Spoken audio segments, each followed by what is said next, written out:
باسمي محمد أمير الدين بن مصطفى سأقدم عن الموضوع الفخر في العصر الجاهلية. الجاهلية بمعنى الغباء والغضب والنزك. لفظ الجاهلية حدث في صدر الإسلام للزمن الذي كان قبل وصول الدعوة، كما نطق في لسان العرب معناها بقوله هي الحالة التي كانت عليها العرب قبل الإسلام من الجهل بالله سبحانه ورسوله وشرائع الدين والمفخرة بالأنساب والتكبر والجبر وهكذا. والجهل في جوهره هو لفظ كل ما يخالف تعاليم الإسلام، سواء أكان ذلك من أكبر التجاوزات التي ترتب على الكفر أو المخلفات الصغيرة التي لا يترتب عليها الكفر. يقال إن كل شيء هو جهل لأن كل الانتهاكات أو الأمور التي تتعارض مع تعليم الإسلام لا يمكن أن تأتي من العلم.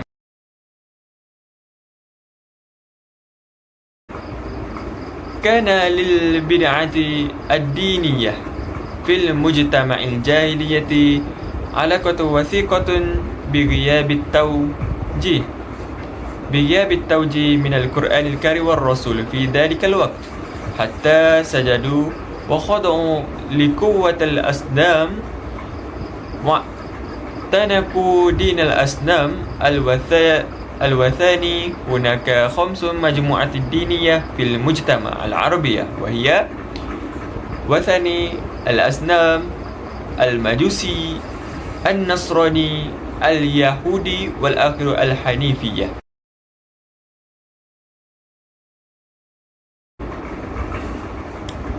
أن المجتمع العربي يمارس بالنظم الطبقيات.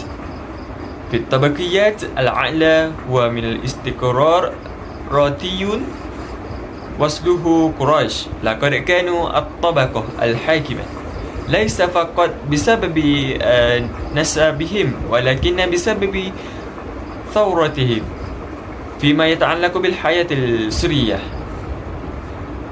هناك 4 طرق للزوجة يمارسونها عادة. الأول زواج عادي يقبل فيه الولي خطب شخص معين. ثانيا يسمى زواج يبحث عن طفل ذكي، أي يسمح الزوج لزوجته أن تختلط برجل آخر يعتبر ذكيا فيصبح ولده مثله.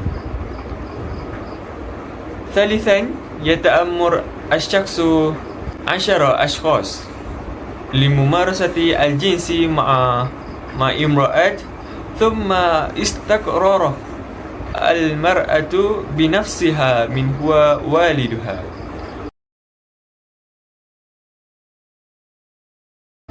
النظام السياسي لمجتمع البدوي قائم على أساس عشائر تشكل مجموعات عالية عدة خياما تشكل مجموعة حي. هذه أغراق وتمثل بعض هذه الأجناس قبيلة لها زعيمها الخاص يسمى شيخ قبيلة. يجب أن يتمتع الشيخ المعين بصفات الشجاعة والكرم والحكمة. في الواقع يجب أن يكون أيضا رجلا ثريا عجوزا. الفخر في اللغة هي مجاملة للصفات التي يتمتع بها المرء في نفسه. الفخر التعظم والتكبر، وهو نشر الفضيلة والكرم وكذلك الشرف وروح المنع والقتال بروح الشجاعة والقوة والهزم في الحرب. هو الغرض الذي يتغني فيه الشاعر بذاته أو خاصيته ويمجد مزاياه وخالصه وينسبها إلى والمثل العليا المورثة والمكتسبة، ومنها أصالة النسب وكثرة الألواد والكرم الأنفة والإباء الحلم. الشجاعة والمساندة للفقير إغاثة الطريق، الفخر بالعلم والمعرفة والشرعية الحسبة. يعني الفخر هو فن من الفنون الشعر الغنائي يعتني فيه الشاعر الغنائي الشاعر يعتني فيه شاعر بنفسه أو بقومه انطلاقا حب الذات كميل طبيعي للإنسان. الفخر ليس الهدف في حد ذاته، ولكنه طريقة للرسم صورة ذاتية من القوة والشجاعة لتخويفها العدو مما يجعلها تتردد قبل وقت طويل من تعرضها للشاعر أو القبيلة. الفخر جزء من الشعر الجاهلي، ومع ذلك له خصائص يظهر بها ويتسم بسمات تكاد تكون فريدة من نوع خصائص الشعر الجاهلي. أولا، من الناحية الفكرية مخالطته بأعراض الأخرى، أي لا يتوقف الشاعر عن الشعر بالاعتزاز بالشعر الجاهلية، وإنما توجد حجرا في بناء القصيدة الجاهلية أو ركنا من أركانها الفخر في الجاهلية. كان أسطر الفخر 20 بيتا التي انفجرت ضد الشعر الجاهلي موضع فخر بعد استقطاع مقدمتها الغزالية في زمن ما قبل ظهور الإسلام. بعد ذلك ثانيا من الفكرية، وهي تخلص الفكر من رقابة المنطق والعقل وانطلاق في الآفاق لاتحاد من المبالغات.